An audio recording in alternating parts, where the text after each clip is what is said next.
Yesterday we spoke about the Heichal of the second Beis Hamikdash, and of the third Beis Hamikdash. The way the Heichal is built, that's the main building, the main structure of the Beis Hamikdash. As we said, the Heichal is in the back of the Azara, and over there you have the places, both the inside and the outside. Let's look today at another aspect that you had in the Beis Hamikdash. So firstly,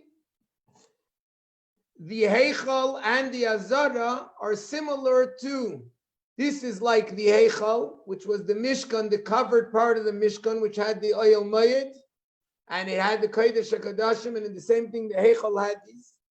The only difference is, like we mentioned, that the Beis Hamikdash, because it's a set structure, it has also an ulam, an entrance hall, and then there's the whole building of the time all around, and the attic of the Heichal, but those are all extra parts that are also there in the Heichal, but the general structure is built on the Kodesh and Kodesh HaKodashim. The Mizbeach is like the Chatzar Oyel Mayed, like the courtyard of the Oyel Mayed. You also have the Azara, which is the courtyard of the Beis Hamikdash. In addition, in the Mishkan as well, there was 3 machanos, there was 3 camps. The Mishkan itself, which is the Oyel Mayed, which is like we're saying, and together with the Chatzar Oyel Mayed, with the courtyard of the Oyel Mayed, is called Machne Shechina. That's the camp of the Shechina. That's also where the Kohanim are there, because they're the ones who have to serve in the Beis Hamikdash. Around the Mishkan, there is what's called the Machane Levia. The Torah says, Saviv la'oyel mayed yachanu, the Levim should camp around the Oyel Mayed. They surround the Mishkan, because the purpose of the Levim is Yilavu Eilacha V'Yishasucha. They should become second to the Kohanim. They should serve the Kohanim, help the Kohanim, and therefore they help the Kohanim, and they helped in all the needs of the Mishkan. So they camped around the Mishkan itself.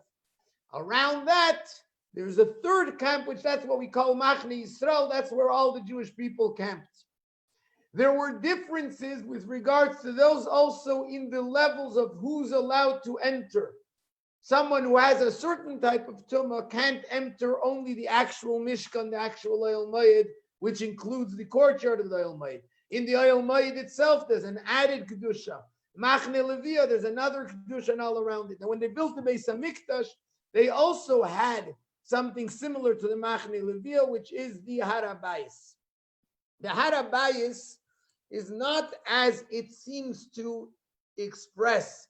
It's not that the entire mountain is surrounded. On the top of the mountain, near the top of the mountain, because the Beis Hamikdash wasn't built actually on the top. The Beis Hamikdash was a little bit down in the mountain. It wasn't at the height of the mountain, because it says, Ben Ksef of Shachin, the most beautiful place, and an ox is between his shoulders. And so also they say that Hashem rests a little bit lower down. That's considered Ben Ksef of. Between the shoulders, in other words, not on the top. Fine, but it's near the top of the mountain. That's where they surrounded an area of 500 ames by 500 ames, which is 250,000 square ames. Like we said, an amma, give or take, is around half a meter. So it's 250,000 square ames. That's the area which is enclosed as what we call the Har HaBayis HaMekudash, the sanctified part of Har HaBayis. The rest of the mountain is like any other place in Yerushalayim. Now, the city of Yerushalayim, which is actually more on the south. Here you see the city continues a bit to the west. This is the west. Here is the south. This is mostly where the city of Yerushalayim is. That's called Machane Yisrael. That's the third camp where everyone else lives. Har HaBayis is sanctified as an area that's meant to encompass the Beis Hamikdash. So the Beis Hamikdash is not fully in its full, it's not just the Beis Hamikdash, but around the Beis Hamikdash there's an entire area called the Har HaBayis. Now this Har HaBayis, and specifically meaning the Har HaBayis HaMekudash, this area of Har HaBayis, what happened on this Har HaBayis? So there's a few things. First of all, as we see, there's the wall all around it. A second thing, which the pictures don't show, but the Rambam writes that the entire Har HaBayis was under roof. There wasn't a roof above the whole thing, but it was built with canopies. So there was one porch within a porch, or one area, enclosed area within an enclosed area, all along the Har HaBayis, so that the entire thing should be roofed. If there's rain or other elements or whatever, it's all the people who come to Har HaBayis are under roof. On Har HaBayis itself, there were also buildings, structures, houses for storage for the Beis HaMikdash needs. The people who were officers in the Beis HaMikdash, the Kohanim who served constantly in the Beis HaMikdash, they were in charge, they were the Gizbarim, they were the ones who were the Gaboim in the Beis HaMikdash. They also had homes, they lived on the Har HaBayis. Possibly, and it's not a clear thing, but some say that the Kohen Gadol also lived on the Har HaBayis. He had a house on the Har HaBayis. Others say the Kohen Gadol had a special house near the Beis HaMikdash in Yerushalayim. The Kohen Gadol would generally have to have a very big palace, because it says the Kohen Gadol, you have to make him big, you have to make him important, not for himself, but so that he should be considered to be important and rich, etc. Now, that's what happened on the Har HaBayis. There's another thing that happened apparently on the Har HaBayis. It's actually quoted interestingly in the Tosfos Yom Tov. Quotes from non-Jewish historical sources that they write that the outer courtyard of the Beis HaMikdash was also where non-Jews could come when they wanted to daven to Hashem in the Beis HaMikdash. Now, they understood it to mean the outer courtyard as the Ezras Nashim, which we'll learn about, which is not correct, but rather the outer courtyard means the Har HaBayis. So the Har HaBayis apparently, and in Josephus, in his history book, which is called The War of the Jews, he describes actually the different, Yosef ben Matisyahu was his name, he lived in that time, and he wrote about the three courtyards that there were. He wrote the outer one was where everyone can come, non-Jews and Jews alike. Then there was a second area which men and women could come, and a third area which was only reserved for men. We'll go to the second aspect of the Ezras Nashim. We'll do that shortly, perhaps if we manage, if we have time today, otherwise Mr. Hashem tomorrow. But apparently, from both of those sources, it seems like the Har HaBayis was also a place where all the people would come to, where non-Jews also came when they wanted to be near the Beis HaMikdash. Everybody, all nationalities, they all came to this area, to the Har HaBayis. So aside from having things in order to use for the needs of the Beis HaMikdash, aside for it being something sort of to distance, to make an extra, like a palace, to make an extra surrounding, an extra area encompassing the Beis HaMikdash, there was also the concept of this being an extra zara, an extra courtyard where everyone can come and serve Hashem and daven to Hashem. Now, the Beis HaMikdash wasn't exactly in the center of Har HaBayis. Firstly, on the Har HaBayis, there were 5 gates. Over here on the south, there were 2 gates. The 2 gates were actually known as the 2 Chulda gates. In the time of the first Beis HaMikdash, there was a prophetess, a Neviah, her name was Chulda. She would sit between the 2 gates so that when people were coming in and out of the Temple Mount, she would tell them, she would share her prophecies with them.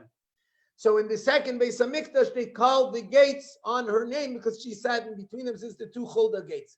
These were the most important, the most used gates, apparently, because this is where the city was. This is where people who were coming from the city, from Yerushalayim, they came to the closest gates, and that's why there were 2 gates on this side.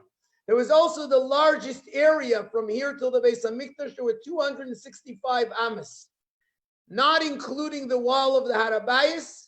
Yes, including the wall of the Azara, which means still the actual place of the Beis HaMikdash, 265 amas. The second most used place was on the east side.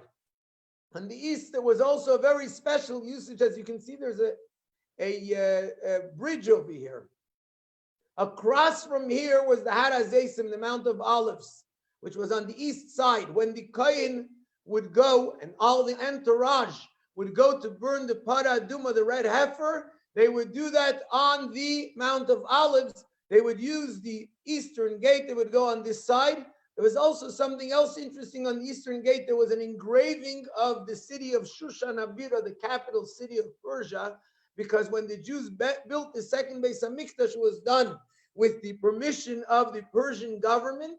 The Persian government apparently wanted them to remember where they came from. They wanted them to remember where their allegiance lies, and so therefore they told them that on the eastern gate, which apparently is somehow Persia, Persia is on the east. It's on the east-north of Eretz Yisrael, northeast direction. So on the eastern gate, that's where they made the engraving of Shushan Abira. So this is the second most used place. There's 115 amas here. Together with the Ezras Nashim, they will see it's 250 amas till the actual Beis Hamikdash. On this side, which is the north, that's the mostly not used. There's 100 amas over here. There was one gate called the Teddy Gate. Part of the names of these gates were also because of the donor who donated it. Perhaps that was his name, or Teddy may mean secluded, because this gate was the most secluded gate. Most people didn't come through here because on the north, the city is on the opposite side, on the south. So on the east, people still came, but on the north, it was very little used. In fact, because of that, it was used more by people who wanted to avoid crowds. If someone was in mourning, if someone was impure, if someone was excommunicated, whatever the case was, he would want to come in where there's no crowds. He would come in on the north side. Generally, also the north side was used for an exit.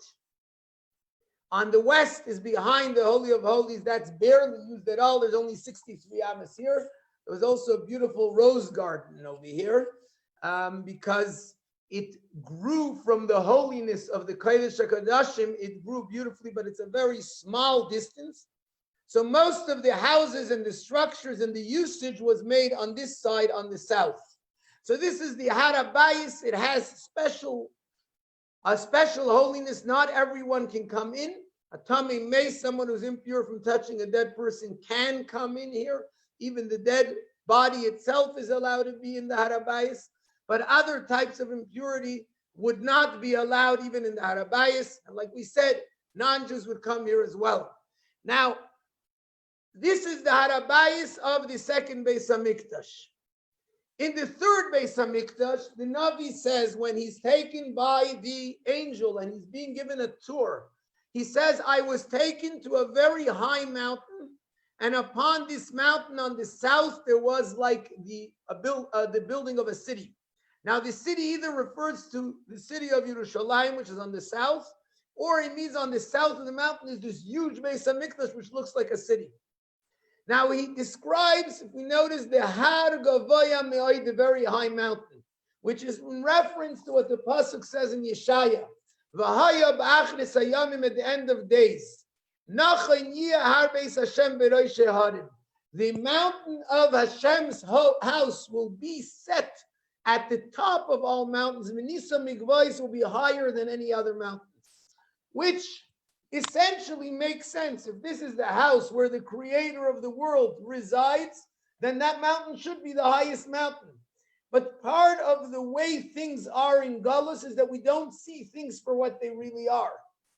And therefore, we see materialism, physicality, we see that as the highest thing. We don't see spirituality as the highest thing. In truth, it is. When Mashiach comes, there won't be this distancing, there won't be this disconnect between the spiritual and the physical. Whatever is there in the spiritual will express itself physically also, and therefore the Har HaBayis will be the highest of mountains. That's one point. But another very interesting point is that the Navi describes 500 by 500 the square, which is set aside around the Beis Hamikdash as Har HaBayis. Now, when the Navi describes a number, he's describing how many measuring sticks. Each measuring stick is 6 amas, 36 tfachim. When he says 500 by 500, that means 3,000. In other words, if we look at this is a supposed map of the Har HaBayis. This is the place where they placed the Beis Hamikdash according to the opinion that the Dome of the Rock is the place of the Kodesh HaKadoshim. I think we mentioned already earlier that according to the Zohar, that's not correct. According to the Zohar, the Dome of the Rock is perhaps another rock, but the Kodesh HaKadoshim, according to Zohar, is on an area where nothing ever was built on it and nothing will ever be built on it, except the Beis Hamikdash when it's built. Meaning it's in some of the empty space over there. Whatever the case is, this would be the square, the 500 amas square by 500 amas square, 250,000 square amas. In the time of Mashiach, it will be a lot larger, 6 times the size, 3,000 amma by 3,000 amma, which is 9 million square amas. Why is it so big in that time?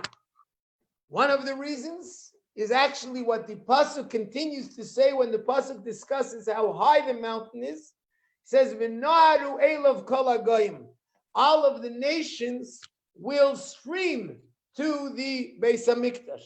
Now that seems to imply that therefore there need a lot more space, so the Har HaBayis will be a lot bigger. Another point is, as Hashem says to Yecheskel, that now you come too close. You're not giving respect and honor to the Beis Hamikdash. You put your walls of your homes right near my house. Hashem says in the future it will be very different. There'll be a distance. There'll be a separation. That's another reason for the large amount of the Har HaBayis. The third reason is explained in the Marsha in Brachos. The Marsha quotes a Gemara that says that in the future the Beis Hamikdash will be as big as the entire Yerushalayim, which presumably means the Har HaBayis will be as big as the entire Yerushalayim. And the reason for this, he says, is because all the shuls of outside of Eretz Yisrael, when Mashiach comes, all of the shuls that we use during the time of Golus will all come to Eretz Yisrael and become connected and a part of the Beis Hamikdash. All those shuls, you need a lot of space. That's the 3 million square amas of the Har HaBayis. Okay, so the Ezras Nashim, which we were going to speak about, please God, we'll speak about tomorrow. The Ezras Nashim of both the first and the second and the third Beis Hamikdash.